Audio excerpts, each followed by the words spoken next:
Jésus, merveilleux nom, qui est semblable à toi, ô Dieu. Jésus, ton précieux nom. Jésus, ton précieux nom est digne d'hommage, Encore une fois, on va le reprendre, le nom de Jésus. Alléluia.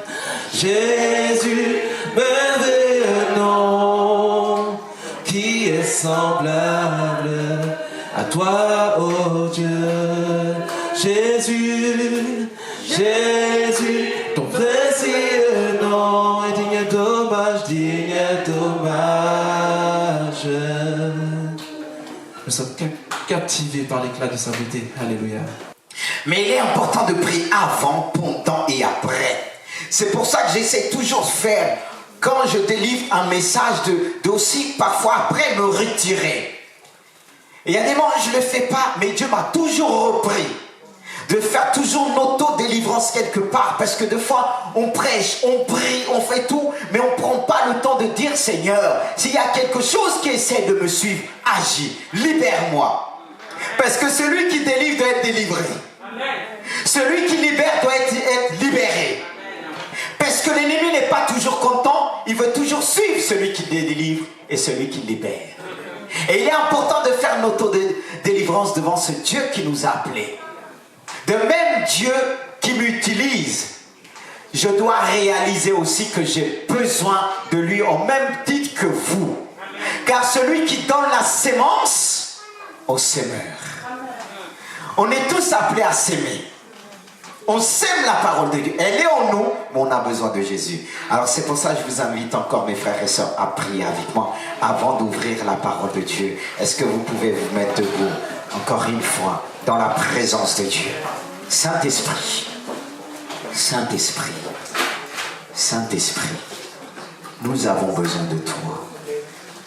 Seigneur, je ne le dis pas simplement des bouts de lèvres, mais mon cœur crie devant toi. C'est le désir de mon cœur. Seigneur, j'ai besoin de toi pour transmettre ce message divin. Je veux parler avec mon cœur, car pour toucher les cœurs, tu nous demandes de parler avec notre cœur. Pas simplement avec l'intelligence que tu nous as donnée, mais en premier avec mon cœur.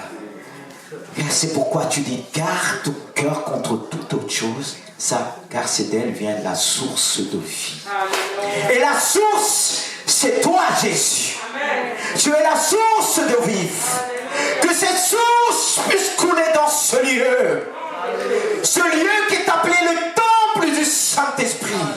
Le lieu très saint, le Saint des Saints. Que la puissance du Saint-Esprit puisse couler encore du lieu très saint. Qu'elle se répande dans les cœurs. Nous qui sommes des sacrificateurs, car tu as fait de nous un royaume des sacrificateurs pour Dieu le Père. Alors que cette source puisse couler encore en nous. Répands cette source dans le cœur. Cette source qui ne tarit jamais. Cette source qui nous révèle ta grandeur. Cette source de guérison. Cette source de pardon. Cette source de restauration. Que tu restaures ce matin. Tu restaures maintenant. Seigneur, nous ne voulons pas simplement entendre ta parole, mais Seigneur, par le Saint-Esprit, par la prière, tu es capable de restaurer. Nous avons besoin. Seigneur, je ne peux pas dire que je n'ai pas besoin de la guérison. Je ne peux pas dire que je n'ai pas besoin de la restauration. Toi qui donnes la sémence au semeur. Et cette sémence est vraiment contient une bénédiction. Une bénédiction qui vient du ciel. Qui se déverse vers l'église de Gisors. Dans le cœur de ton peuple, Seigneur Jésus-Christ. Je te prie, dispose les cœurs, que rien ne puisse venir distraire, car l'ennemi agit en pensée, il agit en esprit, mais tu dis combien même l'ennemi viendra comme un fleuve, ton esprit le mettra en fuite. C'est ta parole qui le dit, et là où ta parole est annoncée avec vérité, le Saint-Esprit agit. Le Saint-Esprit agit. Alors agis ce matin. Que l'ennemi puisse s'éloigner loin de ce lieu. Ce n'est pas sa maison. Ce n'est pas sa demeure. Il ne peut pas cohabiter avec nous. Il n'a pas sa place ici dans ce lieu. Au nom de Jésus, qui quitte ces lieux par la puissance du Saint-Esprit. Par la puissance du Saint-Esprit. Qui quitte ces lieux au nom puissant de Jésus. Alléluia. Alléluia. Le Seigneur est vivant. Le Seigneur est ici. Acclamons notre Dieu. Acclamons notre Dieu. Et quand on acclame notre Dieu, l'enfer tremble de peur. Je le crois, l'enfer tremble de peur. Le diable veut arrêter cette église, mais il ne pourra pas la fermer, parce que cette église vient de Jésus. C'est lui qui a établi cette église. C'est lui le bâtisseur. Et je veux reculer pour laisser pleinement le Saint-Esprit. À lui seul soit toute la gloire au siècle des siècles. Amen. Gloire à Dieu. Pas ce qui se passe, mais le Saint-Esprit conduit souvent son serviteur, même ce qui conduit dans la louange, à prendre position. Des lieux, c'est important. Amen. Gloire à Dieu. Mes frères et sœurs, on est content de vous retrouver. Avec mon épouse, mes enfants, ils sont aussi attachés à l'église. Et leur prière toujours, Seigneur, fais grandir ton église. C'est pas moi qui leur demande de prier comme ça, mais eux, ils ont à cœur. Je les apprends aussi à aimer l'église. J'essaye pas les dégoûter de l'église, mais je fais tout qu'ils voient pas tout ce qui sort de problèmes et tout ça, même si parfois ils ont des oreilles partout. Mais je veux, pour l'instant, qu'ils voient ce qu'ils doivent voir selon la puissance du Saint-Esprit. Amen. Parce que pour moi, c'est Dieu qui m'a donné ses enfants et je veux le glorifier par mes enfants et je vais le glorifier aussi, ce Seigneur, à travers vous. Et c'est pour ça que ce passage qui est venu dans mon cœur au cours de la semaine, qui est venu pas pendant quand j'étais en vacances, parce que même si vous me voyez reprendre aujourd'hui, j'ai repris bien avant. Parce que quand on reprend vraiment, on se donne aussi du temps pour reprendre tout doucement dans la prière. Ça ne veut pas dire que je ne priais pas. Il est important de le faire. Et je suis content, je reviens encore de dire, pour revoir les bien-aimés du Seigneur. L'église, c'est quelque chose. Et je ne peux pas vivre sans l'église. L'église est aussi tout pour moi, parce que c'est l'épouse de Jésus-Christ. Mais je me suis demandé, vous savez qu'en même temps qu'on sent une joie, il y a toujours une tristesse dans le cœur du responsable. Et ça fait partie, ça doit faire partie de nous. D'une part, il y a la joie, mais de l'autre côté, il y a la tristesse, parce que quand Dieu nous parle, quand Dieu nous montre des choses, et des fois quand on dit, je veux agir, mais il y a ça, il y a ça. Et c'est ce qui nous emmène à s'humilier devant Dieu, à se dire, Seigneur, est-ce que je t'ai toujours servi comme je dois le faire? Et j'ai dit toujours à mon Dieu, est-ce que j'ai vraiment commencé avec toi? Je ne suis pas là pour énumérer ce que j'ai fait dans l'église. Non, juste toujours là dire, Seigneur, mais est-ce que j'ai vraiment commencé? Est-ce que, Seigneur, je t'aime comme je dois t'aimer? Je m'interroge toujours. Et c'est important de s'interroger devant Dieu. C'est pourquoi j'ai choisi ce thème qui va nous emmener à la réflexion. Tout pour la gloire de Dieu. Retenez ce sujet. Retenez ce thème. Tout pour la gloire de Dieu. Tout pour Jésus. C'est pour ça, avant d'aller plus loin, nous allons aussi prendre ce passage qui va avec. D'où est tiré ce sujet? Je l'ai pris de ce passage de 1 Corinthiens 10, verset 31. Tout. Je mets encore l'accent parce que je veux que ce sujet, ce thème puisse rester gravé dans votre cœur, parce qu'on oublie très vite ce qui a été annoncé. Et une semaine, souvent qu'on a parfois l'habitude de demander, est-ce que vous vous rappelez ce qui a été apporté dimanche? Avant on dit, ah oui, je sais, c'est... On peut rester plusieurs minutes en disant « Oui, je me rappelle », mais ça ne sort pas facilement. Mais on doit se rappeler. On doit garder ce sujet dans notre cœur. C'est pourquoi on va le développer ensemble. C'est ce qui va nous permettre de le garder dans ce bon des bons. 1 Corinthiens chapitre 10, verset 31 dit « Soit donc que vous mangez, soit que vous buvez, soit que vous fassiez quelque autre chose, j'utilise dans le verset, faites tout pour la gloire de Dieu. » On peut le relire ensemble, même si vous avez des masques devant vous, je sais que ça ne vous empêche pas de lire à haute voix. Maintenant, c'est moi qui va vous écouter. J'ai déjà lu en premier. Maintenant, on va se mettre debout et vous allez lire à haute voix.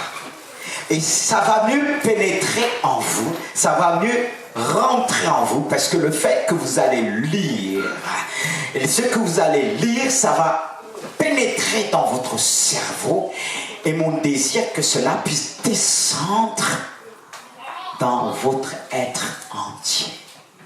Amen. Allez-y.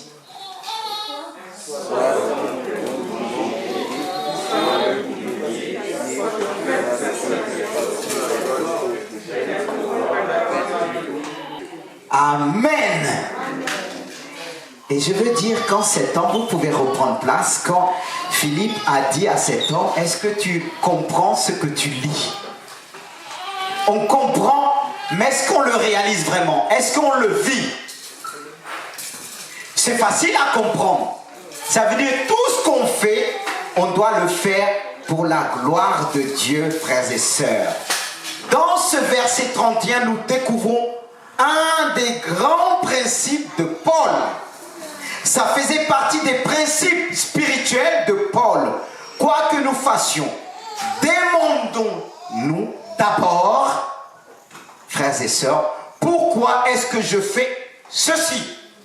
Quand je fais quelque chose, je dis Seigneur, pourquoi je le fais? Est-ce que je le fais pour la gloire de Dieu? Est-ce que je le fais pour l'amour de Dieu? Pour qui je le fais? La réponse devait toujours être pour l'amour de Dieu, pour sa gloire. Si ce n'est pas le cas, renonçons-y, car toutes nos actions, frères et sœurs, doivent être pour la gloire de Dieu. Tout ce que ne glorifie pas Dieu n'est pas agréable à Dieu. Tout ce qui ne glorifie pas Dieu n'élève pas le Seigneur.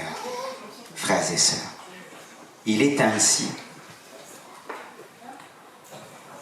dispensable, nécessaire de chercher Dieu pleinement,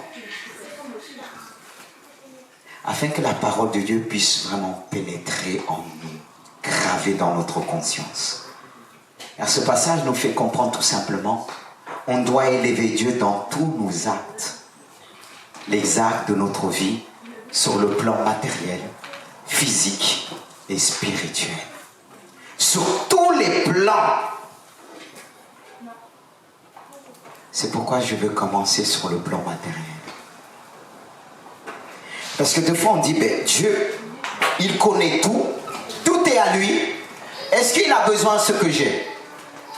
Ce que je possède, oui. Ce que j'ai doit glorifier Dieu, frères et sœurs.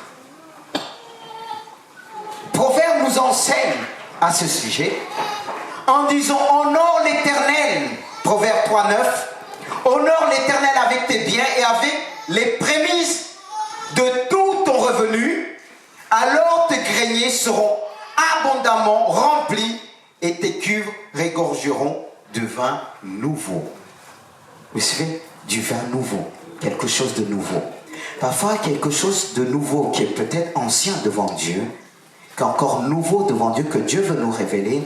Parfois, c'est nous qui fermons les portes.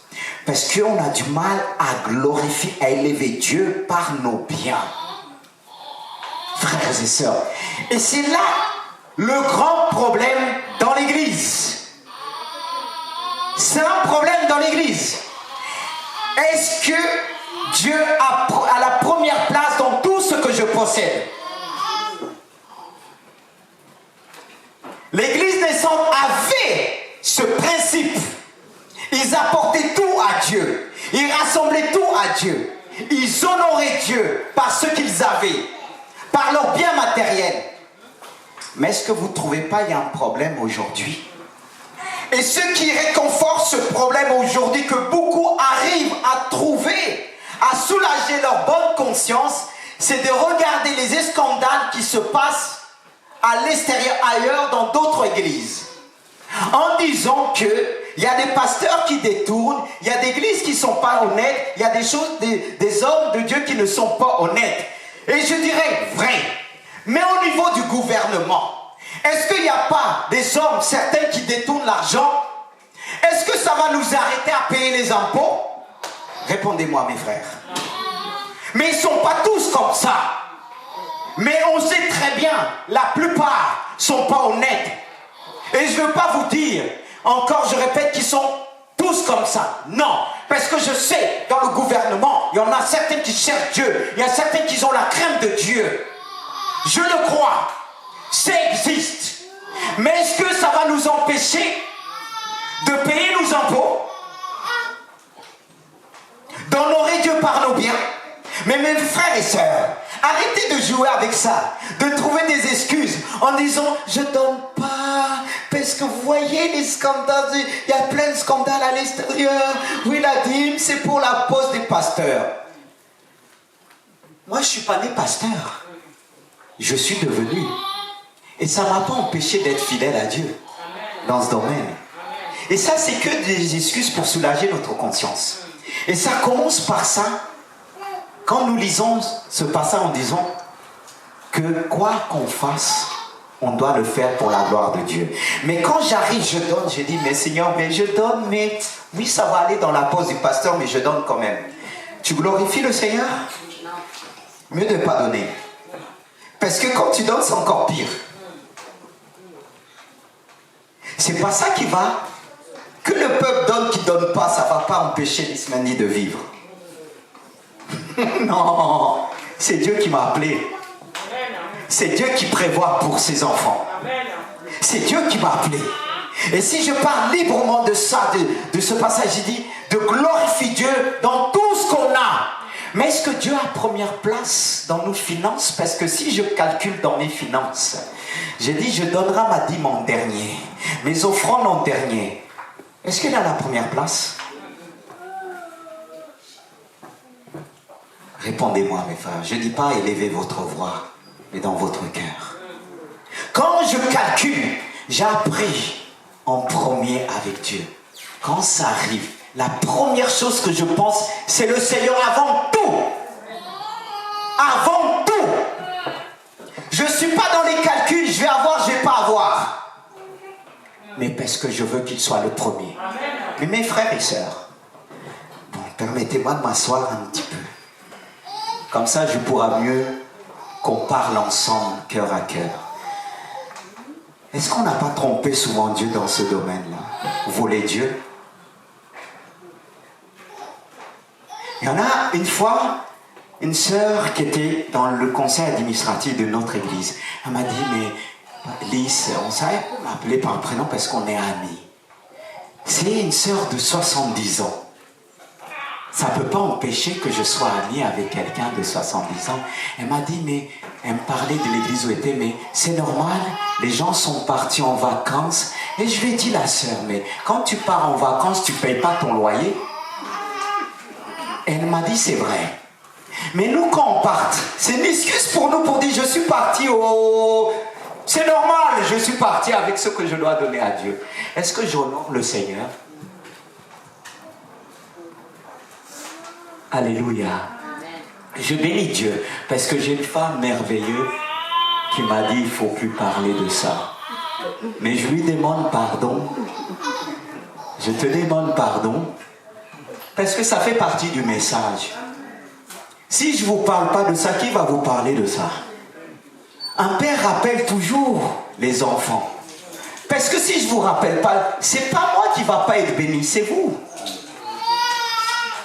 Et quand vous avez arrivé en haut, vous n'allez pas dire le pasteur vous a pas dit ça.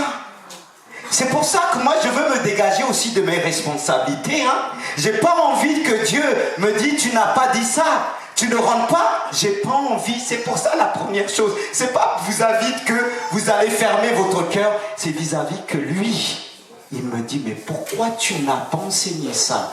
C'est pour ça que je sonne la trompette comme ça. Je suis dégagé. C'est pas que vous donnez au pas. C'est que vous sachiez la responsabilité comment. Comme ça, moi, je suis dégagé. Je suis libre. Et je serai appelé homme libre. Alléluia. Remercie Dieu pour ça que je suis libre quand on se dit les choses. Bon, matériellement, on ne va pas s'arrêter sur le matériel parce que j'ai marqué sur le plan physique. Ce passage dit, je répète, soit donc que vous mangez, soit que vous buvez, faites tout pour la gloire de Dieu. C'est aussi un point qui va nous faire réfléchir. Car en ce qui concerne la nourriture et la boisson, tout doit être fait pour la gloire de qui? Il dit, quoi que nous fassions, qu'on boit, qu'on mange. Et c'est pourquoi, frères et sœurs, en ce qui concerne ce passage, il y a deux choses qui s'impliquent. L'action de grâce dans ce que je fais. Lorsque je mange, que je bois, toujours l'action de grâce. L'action de grâce. Et aussi, de ne pas faire ce qui pourrait être ou poser une pierre d'achoppement sur le chemin d'un frère ou d'une sœur faible dans la foi. C'est pourquoi dans Romains, il dit 12:1, je vous exhorte donc, frères, par les compassions de Dieu. C'est Paul qui parle. À offrir vos corps comme un sacrifice saint, agréable à Dieu, ce qui sera de votre part un culte raisonnable. Un culte raisonnable. Et je reviens, c'est pourquoi, en ce qui concerne le manger, le boire, on doit faire attention. Comment on doit faire attention? J'ai donné quelques indications, mais je vais rajouter d'autres. Quand la Bible nous parle d'excès de table, ça veut dire si je mange trop, je risque de ne pas pouvoir prier, je risque de mal dormir. Qui n'aime pas manger? Mais c'est pour ça qu'il faut aussi jeûner, pour éliminer les toxines. Même ces conseillers, au niveau des médecins, ils conseillent le jeûne. Même parfois j'écoute même le jeûne de 3 jours, sans rien. Ça élimine bien les toxines, les médecins conseillent ça. Frères et sœurs, Dieu permet qu'on entend à l'extérieur, mais la Bible enseignait ça depuis longtemps. De parfois de faire le jeûne de Daniel, que les légumes. Alléluia. Et quand on était petit, on n'aimait pas les légumes. Surtout épinards, moi. Les épinards, il ne fallait pas mettre ça dans l'assiette. J'avais pas besoin de manger, je vomissais. C'est pas facile et je prie pour mes enfants. Il y a un de mes enfants, il a du mal avec les fruits et les légumes. Mais je prie, j'ai dit, mais toi, tu vas voir. Le jour qu'il n'y aura pas maman, elle va partir en voyage. Là, tu vas manger les légumes. Parce qu'ils savent faire les caprices devant maman. Mais devant moi, j'ai dit, tu vas manger, tu vas goûter. Parce que mes parents faisaient goûter. Mais tout ce qui est bon, on a du mal avec ça. Qu'est-ce qu'on aime la plupart du temps? On prend plus chocolat, bonbons. Les bons gâteaux là, quand il y a les agapes. Heureusement, on jeûne dans cette église. Parce que si on ne jeûne pas, on sera tous obèses. Je dois glorifier le Seigneur dans tout ce que je mange. Mes frères et sœurs, je vais vous donner un secret. À votre avis, pourquoi moi personnellement je fais du sport? Est-ce que pour être beau, pour dire belle, pour regarder sa taille? Non. Je fais du sport pour pouvoir l'endurance. Quand je prêche, quand j'ai des visites, parfois je dors. Il peut m'arriver de dormir 3 heures du temps la nuit. Et c'est important d'offrir à Dieu son corps. Et je dis, Seigneur, si tu tardes à venir, si tu tardes à m'enlever, je dois être capable d'être comme Caleb, qui s'est présenté comme Josué à 80 ans. Et il dit, je suis là comme autrefois. Et cette autrefois, c'était il y a 40 ans. Mais nous, comme quelques cheveux blancs arrivent, on dit, je suis vieux, pasteur, tu comprends, c'est plus mon âge. Et pardon, t'as pas lu là dans la Bible? T'as pas regardé Anne, qui était continuellement dans le temple, qui était une veuve, elle avait plus de 80 ans, elle avait la force de jeûner. Mais va demander les plus aînés de jeûner, dis, hey, pasteur, je suis malade, hein? Pasteur, je comprends pas. Tu comprends, pasteur, tu comprends. Jeûner, c'est quoi? Peut-être tu peux pas jeûner comme moi, mais tu peux jeûner selon toi. Parce que si tu dis à Dieu, je vais jeûner, mais accorde-moi le soir avoir une bonne soupe avec quelques pommes de terre. Il va être d'accord. C'est comme si un contrat que tu as fait avec lui. Il va t'accorder des pommes de terre. Et si toi tu dis Seigneur, allô, au point de départ, il dit vas-y. Vas-y, allô. Si tu le dis quelques bananes, il va te dire vas-y. C'est selon ce que tu lui demandes. Dieu est sage. Quand on te demande de jeûner, si je te demande de jeûner, je ne te demande pas de jeûner comme moi. Parce que moi, pratiquement, c'est devenu une habitude. Des fois, je me lève comme ça, la semaine, je vais manger que le soir. Et parfois, je suis capable d'être jeûner, aller faire du sport. C'est devenu une règle de vie pour moi. Une habitude. Mais on peut tous avoir cette habitude devant Dieu. Mais je ne vais pas te demander, quand j'emmène les gens à jeûner prier, je ne vous demande pas. Mais je dois avoir aussi une dimension pour emmener l'église plus loin. Frères et sœurs. Et si je suis tout là, toujours manger, il y a des maladies qui vont se développer en moi. Et je vais embêter le pasteur chaque minute. Prie pour moi, pasteur, je suis malade. J'ai du mal. C'est ça comme une sœur qui est venue devant un pasteur en lui disant, pasteur, je ne dors pas la nuit. Heureusement, le pasteur a eu la révélation, mais sinon, elle aurait fatigué. Il dit, ma sœur, est-ce que tu ne bois pas trop de café? Ma soeur répondait trop de café. Il a dit arrête le café, tu verras. Et quand elle a arrêté le café, la pauvre, elle a commencé de dormir. Mais nous on pense, mes frères, quand quelqu'un vient te voir, ne prie pas aussitôt. Il se peut que tu pourras que le dire une seule parole, ça sera une délivrance pour elle. C'est pour ça la Bible nous dit, n'imposez pas les mains avec précipitation, parce que tu vas gaspiller ton énergie. Tu vas prier, tu vas rien se passer, tu vas le tourner la tête dans tous les sens, elle va voir un truc colis. Ça va bloquer.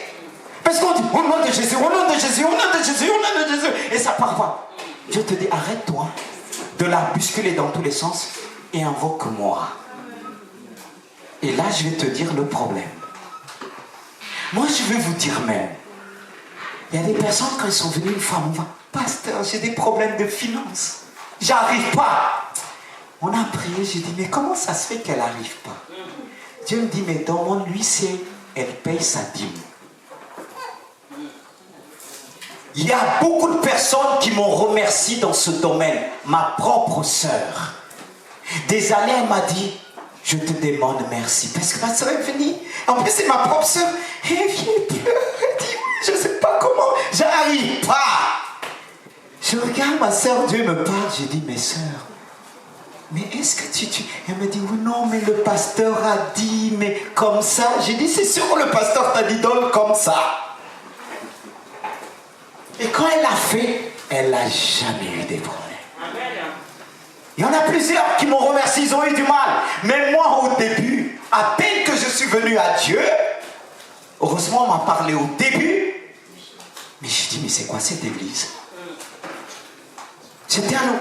Mais quand je priais, Dieu, et j'ai commencé à être fidèle même au-delà avec Dieu. Mais pourquoi nous on trompe Dieu? Parce que des fois, on peut gagner 3 000, il y a d'autres qui vont dire donner 50 € comme ça. Dieu n'est pas ton reste. Je reviens. Excusez-moi de mettre l'accent. Parfois, il faut mettre, hein. Il faut mettre l'accent, vous ne trouvez pas? Alléluia, vous dites pas, mais encouragez-moi un peu. Vous savez qu'on a tous besoin d'encouragement. Hein? Le pasteur a besoin d'encourager. Encouragez-moi, alléluia. Est-ce que c'est une bonne nourriture? Ça vous plaît pas cette nourriture? Oh non, non, on risque de dire je suis provocateur. C'est parce que je suis content de vous revoir. Je suis content de vous revoir. C'est pour ça qu'il fallait un bon message, pas du chocolat et des bonbons, l'épinard. Alléluia. Ah, laissez-moi continuer. Gloire à Dieu, gloire à Jésus. C'est pour ça que j'aime cette église. Et j'exprime mon amour de cette manière. Aimez-moi. C'est pas que je suis en manque. J'ai besoin de votre amour pour progresser. Alléluia. N'est-ce pas, Mélanie? Je suis content de te revoir. Que Dieu te bénisse. Que Dieu vous bénisse tous. Dans la présence de Dieu. Je m'arrête ici. C'est ça le message. Des fois, il faut savoir s'arrêter. Dieu nous a donné l'amour, la sagesse et la fermeté. Des fois, il faut prendre l'amour qui touche.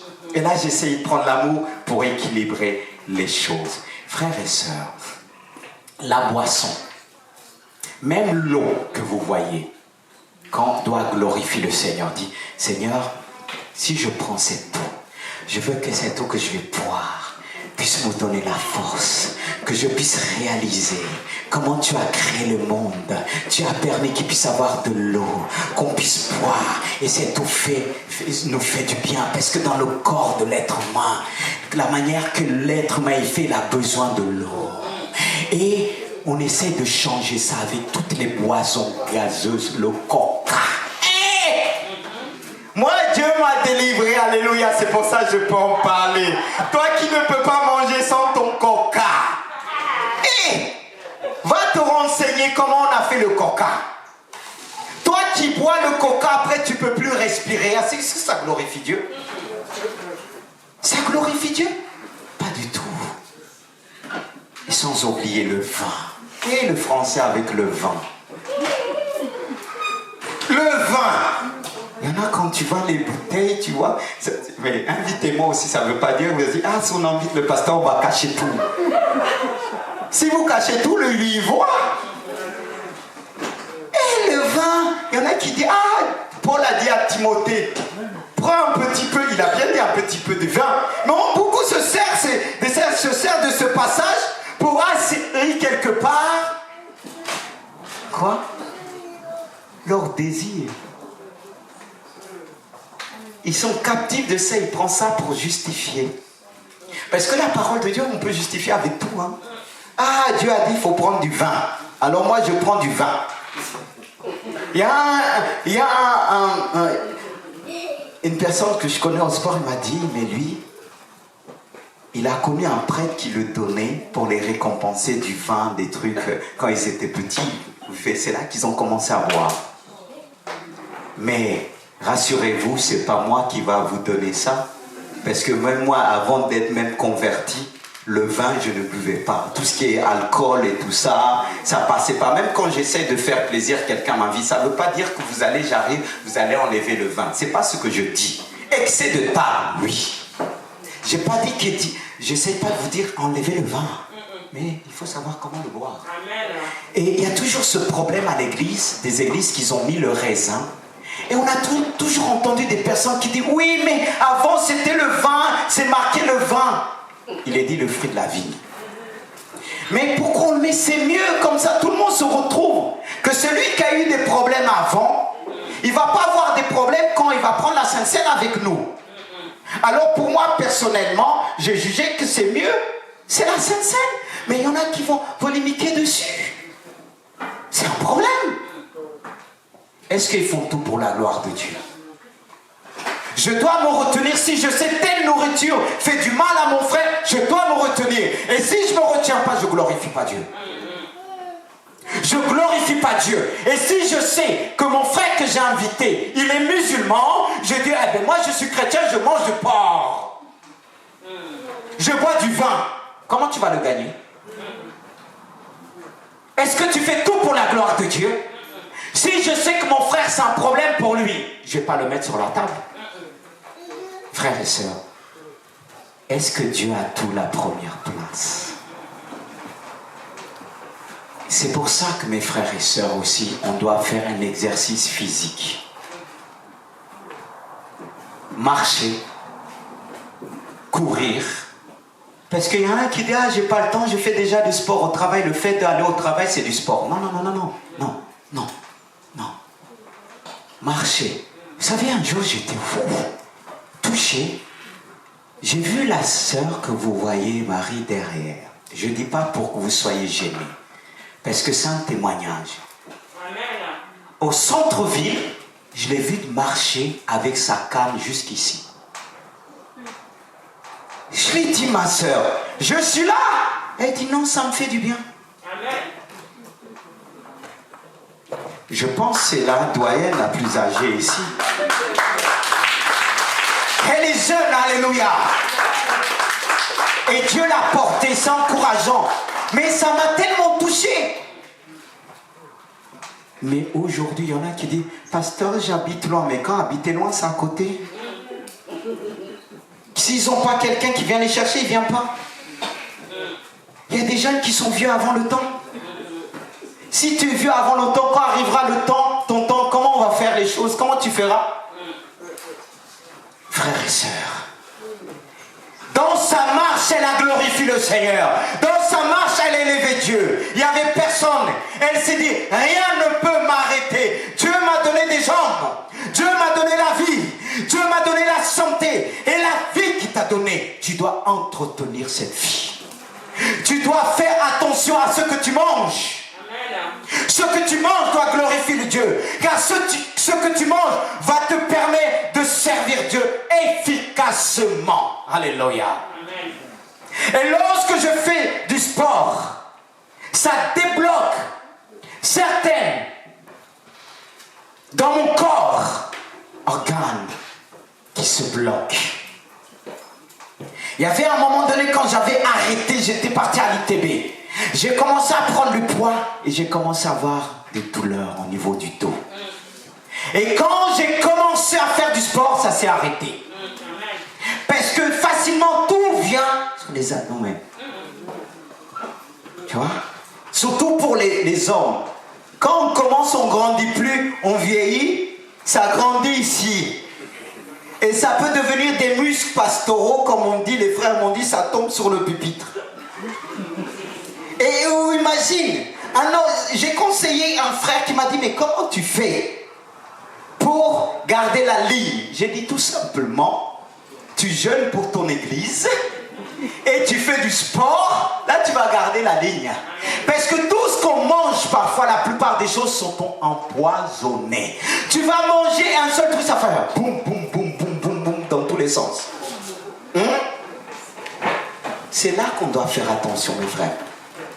La nourriture là, elle piège beaucoup les chrétiens. Quand on dit qu'il faut jeûner à l'église, il y a moins du monde, mais quand on dit on fait des agapes, c'est là qu'on peut toucher les gens des âmes. Quand il s'agit des agapes, et là, il faut garder les agapes. Ça nous permet d'emmener. Mais ce qu'on va emmener, on va les donner bien à manger, mais on va dire, mais de l'autre côté, on va jeûner. Il faut que aussi ça s'équilibre aussi. Parce que si on donne que à manger, après, ils vont nous en vouloir plus tard. Il dit, cette église-là, si tu vas grossir. Mais il faut que les gens disent, les gens qui cherchent la taille, disent, cette église, je vais aller, mais je vais maigrir. Mais on ne va pas te arrêter là, mais pour la gloire de Dieu. Ça ne va pas simplement servir spirituellement. Mais quand tu vas t'habiller, tu vas dire, alléluia, merci le jeûne. Comme le jeûne qu'on avait fait pour un mois. Il y a des frères et sœurs qui vont dire, pasteur, on a compris, ça va être les légumes. Ça nous a donné la ligne. Et le vote s'est mis en place. Alléluia. Et j'ai vu les sœurs, ils rayonnaient encore. Ils étaient encore plus belles. Alléluia. Gloire à Dieu pour le jeûne. Amen. Tout ce qu'on fait doit glorifier le Seigneur. Et si Dieu nous a donné le jeûne, frères et sœurs, c'est pas pour rien. C'est pas pour rien. Mais quand on s'habitue, et quand on va prendre de l'eau, on va connaître la valeur de ce que Dieu nous a donné. C'est pour ça, frères et sœurs, je vous encourage et je passe. Il y a aussi sur le plan moral qu'on doit servir Dieu. Je regarde en même temps l'heure. Nos facultés mentales, intellectuelles doivent glorifier le Seigneur. Les valeurs et les règles de conduite dans notre société doivent être en harmonie avec Dieu. C'est pourquoi la Bible dit, enfin frères, c'est dans Philippiens 4:8, j'ai utilisé cette version le semeur, qui dit en fait frères, écoutez bien, Nourrissez vos pensées de tout ce qui est vrai, noble, juste, digne d'amour ou d'approbation, de tout ce qui mérite le respect de la louange. Même dans nos pensées, doit élever le Seigneur. C'est pourquoi nous avons besoin de Dieu qui nous emmène, qui nous invite à emmener toute pensée captive à l'obéissance de Christ. Nos sentiments doivent glorifier Dieu. Même dans nos choix du conjoint, doit glorifier Dieu. Quand je fais le choix, je dois dire, Seigneur, est-ce que ce choix te glorifie? Pourquoi il y a tant de problèmes aujourd'hui? Parce que les gens cherchent pour eux en premier. Moi d'abord, Seigneur, quand je viens à l'église, je dois avoir ça dans l'église. D'abord ce que je veux, pas ce que tu veux, ce que Dieu veut. Pas ce que tu veux. Si tu es là, c'est selon la volonté de Dieu, ce que Dieu veut. Mais parfois, très souvent, on évalue les choses par rapport à ce qu'on veut. Et si on fait ça, on risque d'être à côté du plan de Dieu. Il se peut que là où Dieu t'a appelé, tu ne vas pas voir ça au début, que c'est là que Dieu t'a placé. Parce que si tu regardes ce que tu veux, et la plupart du temps, et je dirais bien 80%, de ne pas dire 90%, regardent d'abord à leurs intérêts. À cause des sentiments. Si cette église n'a pas ceci, si cette église n'a pas cela, je ne viens pas. Mais si l'église n'a pas que toi, tu as. Et que Dieu sait que justement, et parfois c'est vrai, que tu ne vas pas voir ce que tu es. Mais Dieu t'emmène justement pour apporter. Mais tu vas être dans la critique, mais tu n'as pas tout aussi. Même si tu as quelque chose que l'église n'a, mais tu n'as pas tout. Tu as quelque chose que tu dois recevoir. Et tu vas le recevoir dès le moment que tu vas réaliser que tu dois apporter en premier. Mais nous, on veut recevoir avant d'apporter. Ce n'est pas biblique. Tout ce que Dieu nous a donné, c'est pour l'utilité commune. Moi, je ne suis pas venu dans ce lieu en me disant, Seigneur, s'il n'y a pas ceci, s'il n'y a pas une paye, s'il n'y a pas cela, je ne viendrai pas. Quand j'ai commencé ici, il n'y avait rien. Et même les frères disent, on ne te donne rien. Est-ce que tu vas servir? Or, oui, ils pouvaient donner. Dans l'église où j'étais annexe, j'ai dit, vous avez une responsabilité devant Dieu. Mais si vous ne la faites pas, c'est pas ça qui va m'arrêter. C'est Dieu qui m'a appelé. Il y a beaucoup aujourd'hui, pour rentrer dans le ministère, ils vont tous savoir combien il doit gagner, ce qu'il doit perdre. Non! Dans ce cas-là, arrête. Ne réponds pas au service de Dieu. Ne réponds pas au service. Ce n'est pas les critères de Dieu. Ce n'est pas les critères de notre Seigneur Jésus. Et très souvent, on répond à l'appel. On dit oui. Après, c'est là qu'on discute que d'autres conditions. C'est ceux qui freinent l'œuvre de Dieu. Parce que beaucoup, quand il vient, c'est d'abord leurs intérêts. Soyons honnêtes. C'est pour ça qu'on doit glorifier Dieu dans ce domaine. Il faut que ça aille bien, mes enfants, que mes enfants me disent oui, amen. Je vais te dire une chose. Il se peut que Dieu ne va pas montrer à tes enfants tout de suite. À toi les révéler ce que tu as reçu de Dieu. C'est vrai que Dieu peut faire aussi toucher les enfants. Il y a des choses que Dieu même dans ma vie n'a pas aussitôt montré à mon épouse pour voir comment je vais agir. Pour voir vraiment si je m'appuie sur lui. Il y a des décisions que j'ai prises. C'était à l'encontre de mon épouse parce qu'elle n'avait pas reçu. Mais il fallait que je le fasse. Je ne dis pas avec brutalité. Et c'est normal. Ça me fait penser à ce frère qui était à Onia Pontoise, qu'aujourd'hui il perce dans la musique. Au début, il est venu me voir. Il dit, pasteur, je ne comprends pas. Ceux qui sont avec moi, ils ont du mal à me suivre. Pourtant, je leur redis. Celle qui est à mes côtés. J'ai dit, mais c'est normal. C'est pas elle qui a reçu, c'est toi qui as reçu. Développe ta vision. Développe, si elle est en toi, elle finira par voir. Elle finira par te suivre. Au début même, nos enfants ne suivent pas toujours, mais ils doivent voir la vision, ils doivent voir que tu crois à ce que tu as vu, ils doivent voir la foi dans ce que Dieu t'a montré. Amen. Dieu montre ses apôtres, ses visionnaires, des terrains désertés où il n'y a rien, mais c'est eux qui vont apporter la vie, le mouvement du Saint-Esprit, c'est eux qui vont apporter. reçu. Dieu lui a dit, parle à cette vallée d'ossements. Il n'y avait rien. Il y a des hommes qui sont appelés à porter un mouvement. Là où c'est difficile, eux, ils vont bâtir. Alors si on regarde, humainement parlant, selon notre intelligence, on passera à côté. Si Abraham avait regardé comme Lot, il ne serait pas rentré dans la terre promise. Car quand Lot a choisi, il est dit que là où Lot a choisi, c'était comme un jardin de Dieu. Quand on dit jardin de... Comme un jardin de Dieu ne veut pas dire c'était le jardin de Dieu. Et il fallait que Abraham se sépare de Lot. Et Lot a fait son choix. Et c'est là que Dieu a dit à Abraham, élève la tête et regarde. Et c'était un endroit où il n'y avait rien au début. Toi tu cherches, mais Dieu te montre le désert. Et tu dis, non Seigneur, je ne vais pas aller là. Je ne vais pas aller là, cette église a tout à refaire. Tu ne feras pas partie alors des apôtres. Et ça sera trop tard. Quand tu diras, ah j'ai connu cette église. Mais tu n'as pas cru. Tu n'as pas cru. Et c'est pourquoi je bénis Dieu. Ce que Dieu a révélé pendant le Covid. Il a montré. Il m'a dit, regarde. Si je revenais aujourd'hui, est-ce que beaucoup seront sauvés? Si je revenais, il m'a dit, regarde la condition des offrandes, regarde. Si j'étais là, est-ce que beaucoup seront partis avec moi? Ah, j'ai dit, Seigneur, heureusement tu n'es pas revenu. Ça ne veut pas dire qu'on ne veut pas le retour de Dieu, mes frères et sœurs. Ce Covid-là nous a enseigné. C'est Eric qui me disait un autre. Tu vois, j'ai dit, mais moi c'est toujours avec joie. Un pasteur disait aux chrétiens, mais qu'est-ce qui se passe? C'est une grande église, il s'est trouvé avec peu. Mais c'était l'église réelle. En fait, c'était l'église. Comme tout va bien, il y a du monde. Mais où sont les chrétiens, moralement? Responsabilité.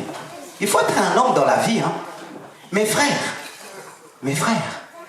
vos épouses attendent de vous que vous soyez des hommes courageux, qui savent prendre des initiatives. Pourquoi les femmes aujourd'hui disent, ah, les hommes, est-ce qu'il y a des hommes aujourd'hui? Est-ce que vous acceptez ça, mes frères? Est-ce que ça vous plaît d'entendre ça? Est-ce qu'il y a des hommes aujourd'hui? Parce que la plupart du temps, c'est les femmes qui décident. Et il y a un déséquilibre dans le foyer. Mes sœurs, dans ce domaine, vous devrez honorer Dieu sur le plan moral. Parce que des fois, on prend la place, et je comprends les circonstances, qu'après le mari recule, il ne prend aucune initiative. Et au début, c'était ce que tu voulais, un peu un homme qui dit oui. Mais c'est dans le temps, t'en as marre, monsieur oui. Tu veux qu'il manifeste un petit peu de caractère et ça t'énerve. Mais dis-lui. Mais tu as peur si tu lui dis, qu'il dit c'est moi l'homme, tu vas reculer. Dis-le avec amour. C'est là qu'on doit glorifier Dieu, même dans notre couple. Parce que si je ne donne pas l'autre sa place, que ce soit l'homme doit donner sa place à sa femme, l'homme, et est-ce que je glorifie Dieu? Est-ce que je fais tout pour le Seigneur? Parce que regarde, des fois on dit, mais je vais le montrer. Quand on s'énerve là, chaque fois qu'on s'énerve, c'est l'orgueil. Je parle aussi pour moi. Quand on évangélise quelqu'un dehors dans là, il s'énerve. Je dis, mais pourquoi tu t'énerves si tu crois? Tu dis, tu crois pas que Dieu existe. Pourquoi tu t'énerves? Il n'existe pas, alors pourquoi tu t'énerves? Alors si l'autre dit, ah, il m'écrase, est-ce qu'on peut écraser l'enfant de Dieu? Mais honnêtement, est-ce que ton mari peut t'écraser si tu... Mais est-ce que tu peux écraser Dieu comme ça? Et pourquoi tu dis l'autre, pourquoi il t'écrase?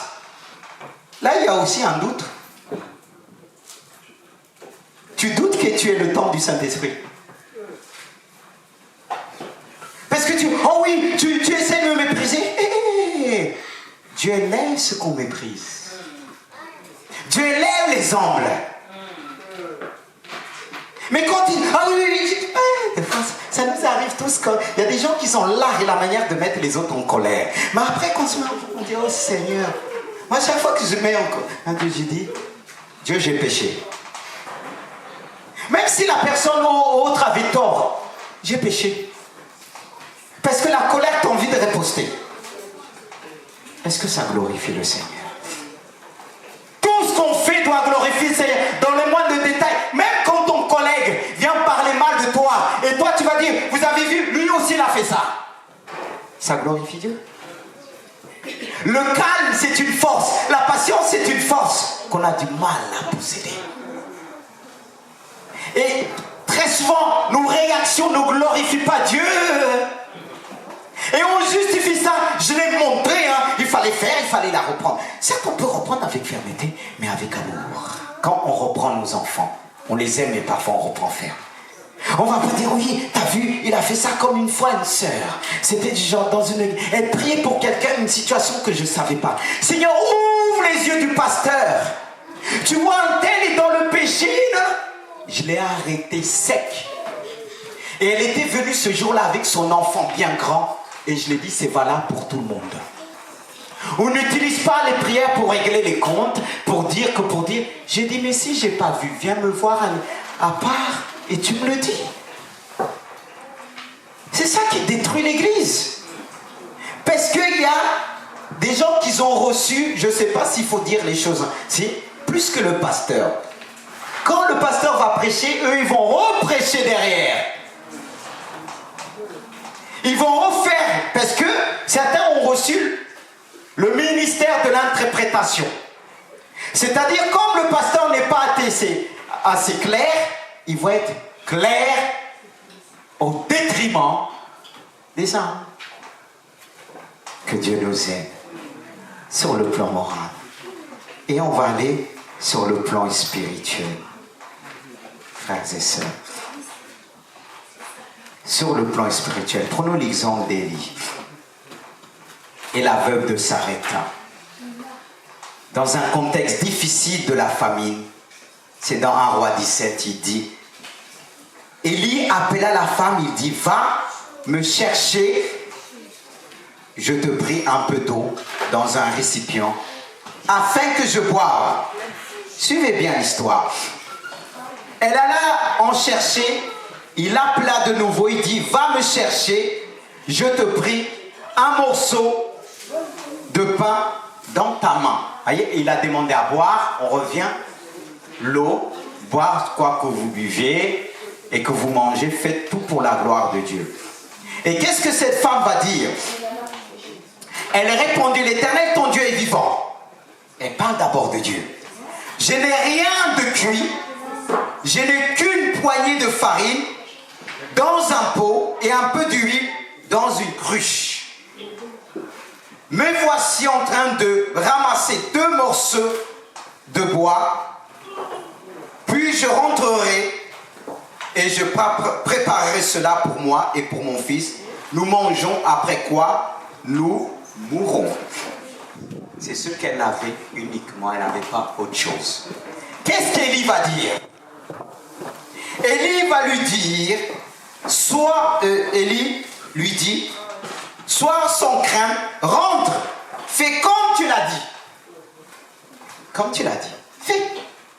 Mais il y a un mais. Seulement, prépare-moi d'abord avec cela un petit gâteau et tu me l'apporteras et tu en feras ensuite pour toi et pour ton fils. Moralement, cette femme aurait dit, c'est logique que j'ai un enfant et selon la société, d'abord les enfants. Et il y a une loi dans notre pays qui défend les enfants en premier, et je ne dis pas pour enlever cette loi, la protection de l'enfance. Mais on voit, elle avait uniquement ça, elle a dit, pour mon enfant, mais elle a dit, fais tout ce que tu as dit, mais d'abord moi. Et on aurait dit, mais c'est qui cet homme de Dieu qui pense d'abord à lui? Mais est-ce qu'il a vraiment reçu? D'abord à moi. Mais quand elle a fait la foi, elle a mis Dieu en premier. Amen. En premier que son enfant. Amen. En premier qu'elle. Elle l'a fait. Et quand on lit la suite, cette femme après avait tout, elle manquait de rien. Amen. Voyez, il y a plein de choses qui nous bloquent parce qu'on ne fait pas d'abord pour Dieu. Élie représentait qui? Mais aujourd'hui, bien-aimés de Dieu, je vous prends tous en nous. Et permettez-moi de m'asseoir encore comme ça. Si je m'assois aussi, ça me permet de dire certaines vérités. Amen. Voilà, je m'installe bien. Permettez-moi de s'installer, être tranquille, ça me permet aussi de me parler. Parce que prêcher, c'est parler. Et je veux qu'on se parle. Et vous allez me répondre avec votre cœur. Je ne demande pas d'ouvrir votre bouche, mais répondez-moi avec votre cœur. Parce que des fois, quand on prêche, il y en a qui disent « Je ne suis pas d'accord ». Il y a d'autres qui disent « Amen ». Ça bouillonne ici deux fois, hein, quand Dieu met le doigt, hein, tout ça. Mais je vais mettre le doigt. C'est mon but aussi. Parce que je mets le doigt, il faut que ça sorte, frères et sœurs. Dieu m'a parlé et je suis convaincu. Dieu me dit, si j'envoie d'un coup des âmes, tu risques de mourir. Tu ne vas pas tenir. Il dit, si j'envoie, parce que est-ce que les gens savent ce que tu fais? Mes frères, quand je fais un entretien, parfois ça prend 4 heures, 3 heures. Et si j'ai 2 entretiens par jour, ça me prend toute la journée. Et des fois, il y a des surprises de délivrance. Et des fois, je dis mon épouse, je reviens tout de suite. Et quand je dis je reviens tout de suite, je suis sincère. Hein? Je suis sincère. Et parfois, je reviens à 5 heures, 6 heures. Et tellement qu'elle a l'habitude aujourd'hui, au début, c'est vrai, mais une fois, elle était venue avec moi, elle a compris. Parce qu'il faut voir pour comprendre. Et pour écouter à 4 heures, qu'est-ce qui est plus dur? Parler, c'est facile. Mais se concentrer pour écouter, c'est du travail. J'ai vu même des frères, des fois, qui m'ont dit honnêtement, mes frères, j'ai pris la fuite parce que pour écouter un tel, ça parle. Ah oui, parfois Dieu me dit, tu vas juste écouter. Et quand je rentre à la maison, il faut que j'écoute mes enfants. Il faut que je prenne le temps dans la prière. Et le dimanche, je me lève très tôt. Et parfois, je me couche tard. Et si l'église grandit, et s'il n'y a pas certains qui vont venir, c'est dernière heure que je me suis rendu compte qu'il n'y avait pas, certains m'ont dit, ils ne seront pas là, tu vois, pour la louange. Et ces dernières minutes, en temps, j'ai fini mes entretiens, il fallait gérer ça. Et que je reviens de vacances en plus. Mais Dieu me dit, si je te laisse comme ça, il n'y a pas encore des gens au fur et à mesure, tu ne vas pas tenir. Et 50, quand il y a des armes, il faut veiller parce qu'il y en a qui peut aussi détruire par derrière. Il faut prendre le temps dans la prière que Dieu nous parle. Et quand on est en vacances, on essaie de se rattraper le temps dans la prière. Il faut consacrer ce temps à des gens. Le ministère, excusez-moi de vous dire, c'est dur. Hein. Il faut être appelé. Hein. Et s'il n'y a pas des gens qui vont se soucier de dire oui, parce que quand je vais vous téléphoner, je vous demande quelque chose, vous allez dire ah, pourquoi? Vous allez dire peut-être vite fait non. Mais à ce moment, le pasteur n'a pas le choix.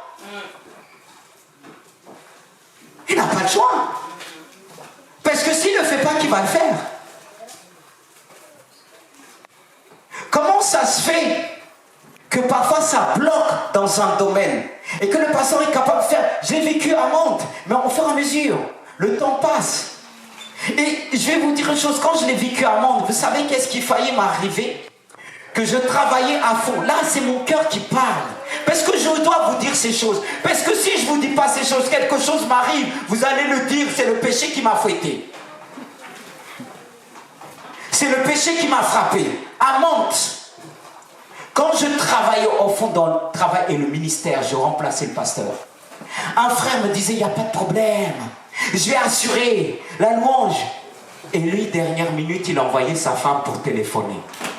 Il a fait 2 fois. La deuxième fois, j'ai dit, sa femme, passe-moi ton mari. Et il parlait, j'ai entendu. J'ai dit, et puis toi aussi, tu ne vas pas aller sur le canon et te dit, t'envoie. À lui d'assumer ses responsabilités. J'ai dit la prochaine fois, ne me dis pas, tu vas faire. Parce que vous savez qu'est-ce qui faillit m'arriver? Ce jour-là, j'étais attaqué dans le travail, fatigué. Je vais pour monter sur le strade, j'ai failli tomber. Je me suis re-assis. Il fallait faire chanter. Il fallait faire la louange. Il fallait aller travailler tôt le matin. Mais après, vous priez pour moi, d'accord? Mais demandez qu'est-ce qu'il y a à faire. Demandez qu'est-ce qu'il y a à faire. Moi, je vous dis ça parce que quand Dieu m'a interpellé, je veux la croissance. J'ai pleuré devant Dieu. Dieu m'a dit, j'ai vu ton cœur. Mais regarde les heures que tu passes dans la prière. Si j'envoie du monde, ne venez pas pour prendre. Moi, j'aime Dieu, il me relève. Je bénis Dieu, je fais du sport. Pour pouvoir tenir. Mes dernières minutes, courez dans tous les sens. De savoir, c'est pas qu'il manque des gens. Il y a des gens, mais le pasteur va gérer. Je suis un homme comme vous, hein. Dieu aussi vous a appelé, hein. C'est votre église. C'est pas que mon église. J'ai pas versé du sang pour cette église. Spirituellement, on doit donner. Dieu doit être la première partie dans notre vie. Parce que moi, je pouvais aussi choisir autre chose. Et aller travailler tranquillement, venir s'asseoir comme vous. Mais je ne regrette pas. Parce que Jésus m'a tout donné. Amen. Jésus m'a tout donné. Et Dieu dit, regarde le temps que tu fais. En même temps, tu viens bricoler. Tu viens faire des travaux. Tu viens faire la peinture. Tu es tout dans le front. Tu fais aussi le ménage. Tu prêches aussi. Tu fais ça. C'est devenu même une habitude pour moi. Quand je ne le fais pas, je me sens mal. Et vous allez dire, c'est pas normal, le pasteur, ça fait partie de lui. Parce que c'est devenu une habitude.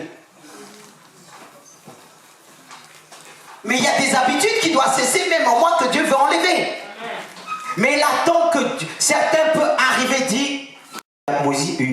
Quand Moïse a commencé à être fatigué, Moïse n'avait pas besoin de dire à Aaron et Hur, tiens-moi la main. Il n'avait pas besoin de leur dire, mettez-moi une pierre. Et ils ont mis. Et Moïse a élevé les mains vers le ciel. Et il fallait, c'était pas la prière de Hur et Aaron qui pouvait débloquer la situation. Excusez-moi de vous dire, selon ce passage, peut-être vous allez dire, c'est pas du tout l'orgueil. Il y a des situations, c'est pas vous qui êtes appelés à les débloquer. Il y a des situations, même si vous avez reçu, c'est pas vous qui êtes appelés. Et si le temps n'est pas aménagé, même pour vous dans votre vie, frères et sœurs, il y a des situations qui vont être bloquées. C'est ce que Dieu m'a fait révéler. Dieu m'a dit, c'est pas simplement à toi. Les situations de certains sont bloquées parce qu'ils réalisent qu'il ne fait pas ce qu'il doit faire. Et comme Josué a remporté des victoires, il y avait Josué. Mais il fallait des hommes comme Josué aller dans le camp de l'ennemi. Il fallait des hommes comme Josué. Mais s'il n'y a pas des hommes comme Josué, comme Hur et Aaron, comment l'église va se développer? Ça va empêcher celui qui a reçu les clés pour élever la voix devant Dieu. Pourquoi quand vous cherchez des choses, Dieu vous dit allez voir le pasteur? Pourquoi? Il peut vous donner directement, mais il veut vous faire comprendre que j'ai appelé aussi un homme. Pour qu'on puisse le respecter. Il y a des choses que Dieu peut faire directement. Il ne va pas permettre, il va permettre que je fasse que, alléluia, que vous soyez guéris. C'est pas que j'ai fait un effort. Passion. Mes amis. Mes frères et sœurs. Quand Dieu me parle, il me dit, quand je viens de vous dire, c'est pas que ta vie qui est bloquée, leur vie aussi. Parce qu'il y a certaines choses que tu pouvais demander à Dieu, qui pouvaient débloquer les situations. Mais si tu cours, comment ça va se faire? Et on veut aussi que la maman pasteur soit là dans tous les sens. Je vais vous dire une chose. Aussi. Parce qu'il faut...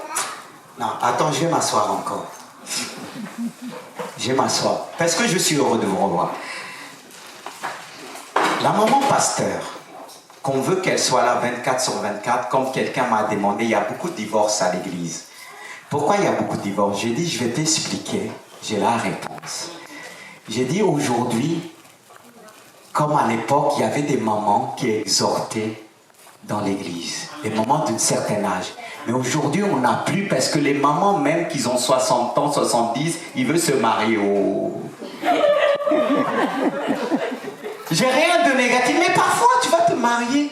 Tu as déjà fait des enfants. À 70 ans, là. Sois marié avec Jésus.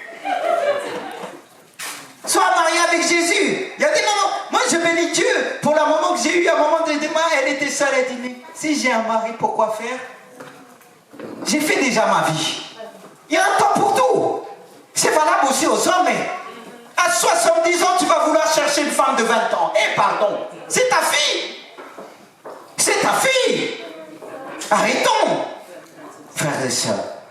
Et c'est ce que Dieu m'a fait comprendre. Il n'y a pas de mamans aujourd'hui dans l'église. Ça fait que le pasteur se trouve avec toutes sortes de problèmes à gérer. À caractère même. Excusez-moi, je ne vais pas aller loin, sexuel même. C'est pour ça qu'il faut que l'homme de Dieu soit clean devant Dieu. Parce qu'il a en même temps, il est père, il est mère. Et on veut que la maman soit là. Mais si la maman, elle a des enfants, qu'elle travaille, parce qu'il faut bien qu'un équilibre. C'est pour ça que certains ont compris, dans des grandes églises, ils ont introduit la femme dans une activité en la payant. Et elle reste dans entier. Parce que la maman là, si elle me suit partout, qui va élever mes enfants? C'est là qui fait aujourd'hui beaucoup d'enfants de pasteurs lâchent le Seigneur. Et j'ai connu un pasteur de leur renom, son fils s'est suicidé. J'ai eu à être dans la confidence des enfants de pasteurs. Et ça m'a fait mal, j'ai dit, même s'il me reste, je suis fatigué, il faut que je prenne le temps avec mes enfants. Et chaque fois, je essaie de prendre du temps, sortir avec un, après c'est le tour de l'autre. Et pareil, mon épouse.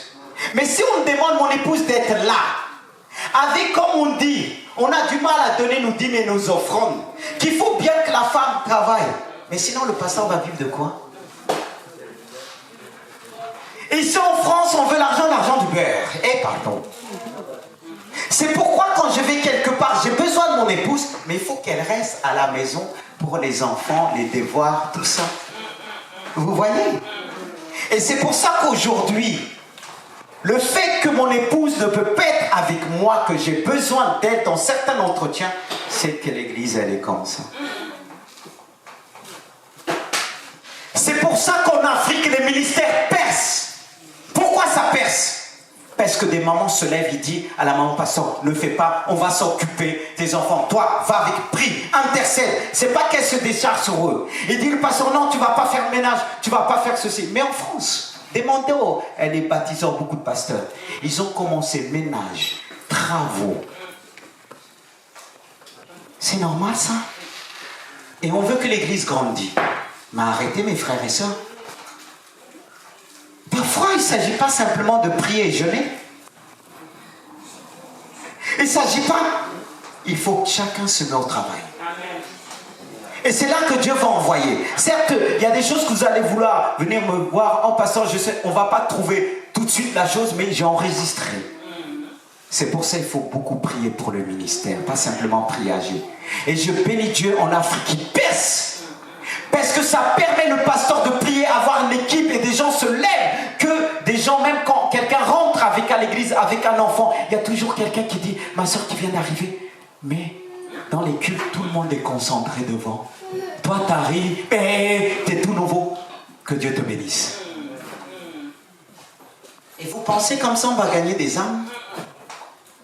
Même si je suis un homme qui prie dans tous les sens, 24 sur 24 et tout ça, ça va bloquer. Parce que si vous êtes bloqué, c'est pour ça que j'ai dit hier, dernière minute, imagine, je suis là en train de chercher, mais c'est pas normal. C'est pas normal. Et on vient, ne venez pas simplement, oh pasteur, donne-moi. Mais pour préparer ça, je me lève parfois les 3h du matin, 4h du matin pour intercéder devant Dieu. Le prier, c'est devenu vraiment un style de vie parce que j'aime recevoir de Dieu et transmettre.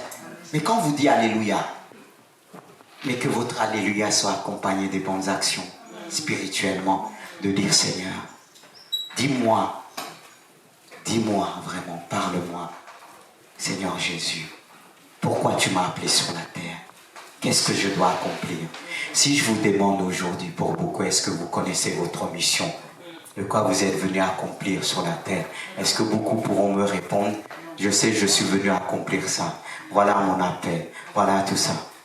Mais tu crois que tu es venu et partir comme ça dans le tombeau? Quel gâchis. Les dons que tu as reçus, quel gâchis. C'est pourquoi on va prier. Et si je vous ai dit ça, pardonne-moi, il faut que l'homme de Dieu ouvre son cœur. Je ne peux pas vous cacher comme nos aînés ont caché ces choses. Il faut que je vous dise, ça ne veut pas dire que je ne tiens pas. Mais on ne sait pas ce qui peut arriver demain. Il faut que je vous dise maintenant. Et comme ça, là aussi, je suis dégagé de mes responsabilités. Je suis libre.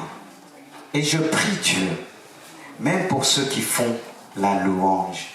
Parce que je vous dis, il y a certaines personnes dans la louange. Quand il y a eu le Covid, on a ouvert les vendredis, il n'y avait plus les gens qui font la louange. On ne voyait plus personne. Et là, ceux qui faisaient la rime, comment il fallait faire chanter, il fallait présider. Et c'est comme s'ils ont reçu un coup de vaccin de ne pas venir les vendredis. Il y a un problème. Je vous demande, il y a un problème. Pas simplement ceux qui font la louange. Et vous? Qu'est-ce que la prière de vendredi vous a fait? Est-ce que tout ce que je fais glorifie le Seigneur? Est-ce que je fais tout pour la gloire de Dieu? Je viens à la réunion de prière parce que je sais, à travers l'intercession, Dieu va libérer. Amen. Où est les intercesseurs? Ne venez pas avec vos excuses. Parce que comme on a compris, vous êtes à la maison. Certains travaillent, je suis d'accord. Mais beaucoup sont à la maison. Vous êtes où? Est-ce que vous faisiez tout pour le Seigneur? N'est-ce pas vous enterrer en premier? Oh Seigneur, je suis fatigué, je dois travailler ceci, je dois travailler demain. Et vous venez pas? Est-ce que le Seigneur a première place? Non, Seigneur, tu m'as appelé à dire la vérité. Que ça plaise au Père. Je m'impose moi-même ces choses. Et si je m'impose ces choses, je veux que Dieu prenne la première place dans ma vie et la première place dans cette église. On ne vient pas servir pour ses intérêts. Quand il n'y a plus personne, il y a un Covid qui est passé, alors plus personne le vendredi.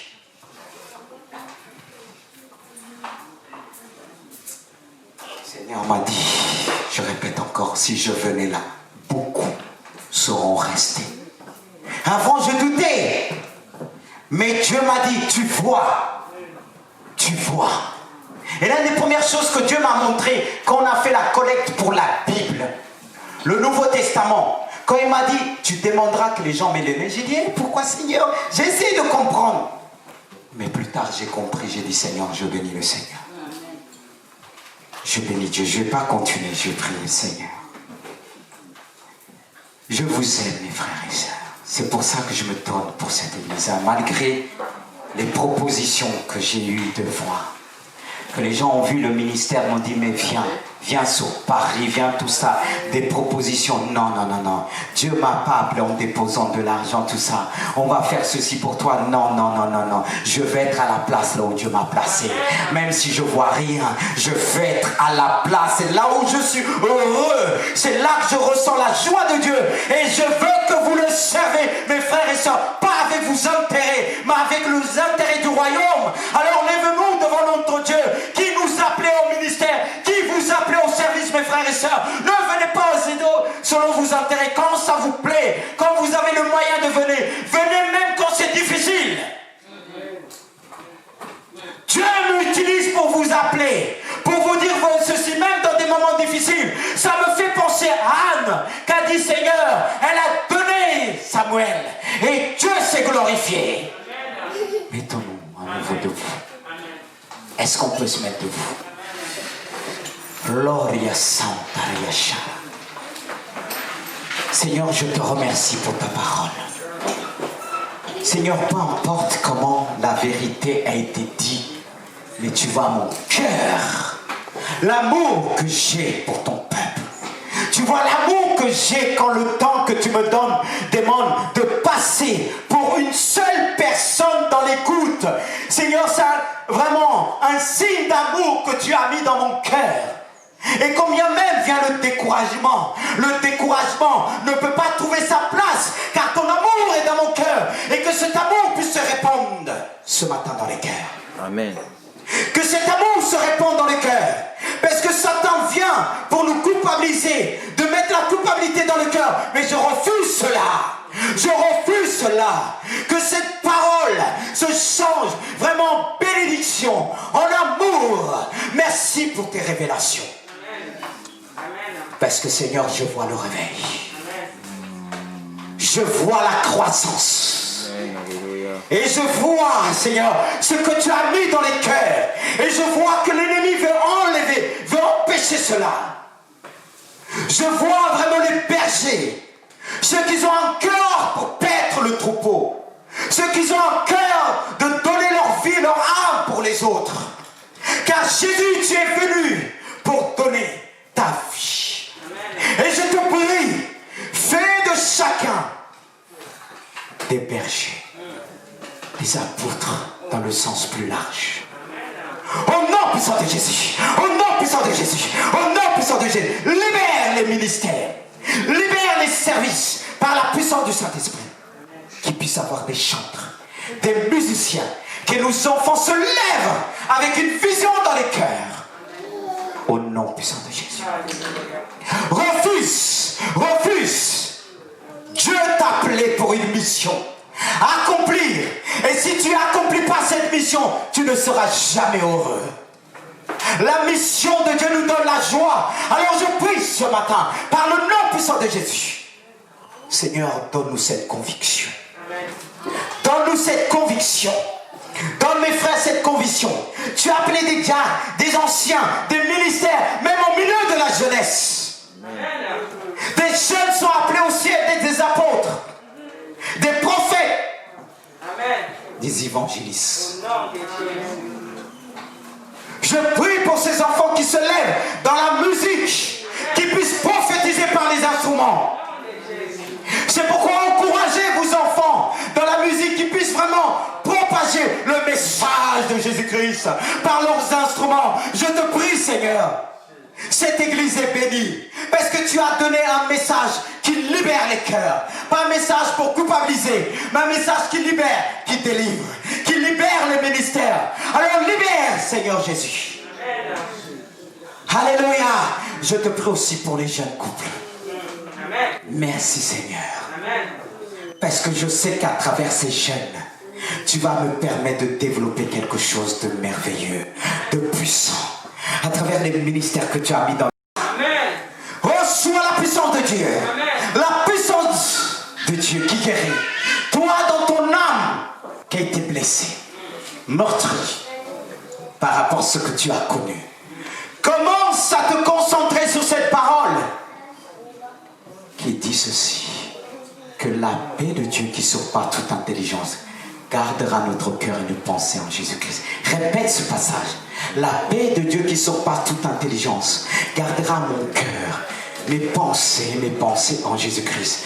Médite sur ce passage, prononce ce passage, et la puissance du Saint-Esprit va agir dans ton cœur. Fais-le ce matin par la foi. Amen. Dis-le, car la paix de Dieu qui surpasse toute intelligence gardera mon cœur, nos cœurs, nos pensées en Jésus-Christ. Voici ce que je ressens de Dieu. Une personne a emmené son enfant, je parle d'une mère qui est petite, un enfant petit, que tu dis: Seigneur, je veux que l'enfant que j'ai emmené ressent aujourd'hui la présence de Dieu d'une manière particulière. Et cette pensée me dirige vers ma sœur. Je ne sais pas pour moi, tu peux rester là où tu es. Voilà ce que le Saint-Esprit me dit, que aujourd'hui tu te dis dans ton cœur que je veux que Dieu agisse dans la vie de ma fille. Peut-être je me trompe, mais je ne crois pas. Et tu es venu avec ta fille, que Dieu puisse agir. Alors si c'est ça, viens avec ta fille. Si c'est pas ça, ne viens pas. Mais si c'est ça, que tu as fait une prière à Dieu et Dieu a entendu cette prière. Et Dieu veut te dire, il a entendu la prière que tu as fait en venant avec ta fille. Tu as pleuré, tu as versé des larmes, tu as été découragé. Et tu pourras en témoigner tout à l'heure si c'est ça. Dieu a vu ton découragement, que tu as pleuré. Et c'est quand le diable agit comme un ras-le-bol, on dit: oh, mais je vais l'emmener.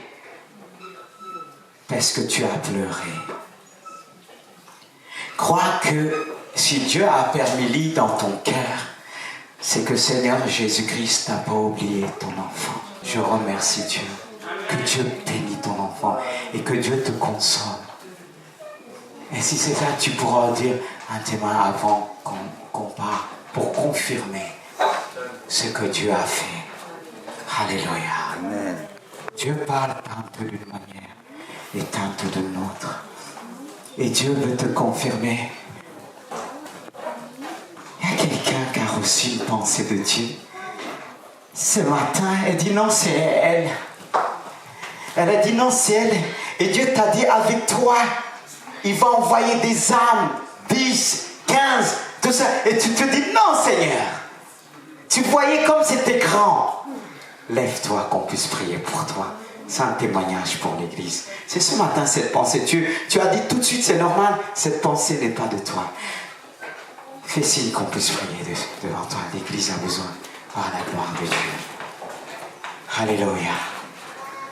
Oh Jésus, cette personne a du mal à lever la main.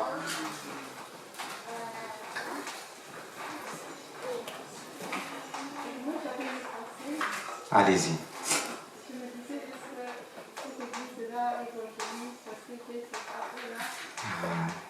Amen. Alors si Dieu a mis ça dans votre cœur, et il n'y a pas que vous, il y a d'autres, mais on va prier pour ça. Voilà, quelqu'un, c'est moi. Seigneur, je te prie. Seigneur, on ne veut pas mépriser les petits commencements. Parfois, tu envoies des gens comme ça, qui ont un potentiel de gagner d'un coup des âmes. Seigneur, confirme. Confirme par la puissance du Saint-Esprit. Tu enlèves toute pensée qui n'est pas de toi au nom puissant de Jésus. Au nom puissant, qu'elle reçoit la confirmation par la puissance de ton Saint-Esprit. Alléluia. Alléluia.